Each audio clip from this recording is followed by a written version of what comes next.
And on that, I think sometimes, at least I have had to really go into how did I ask the question?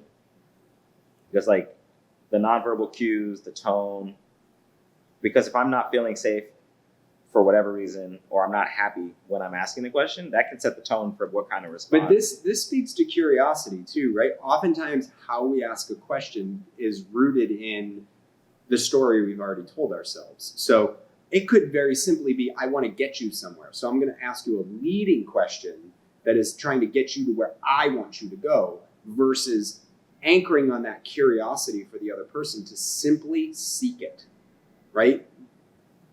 Like that is the simplest place to ask a question from, because when you do that, the other person feels like you are trying to understand them versus trying to manipulate them.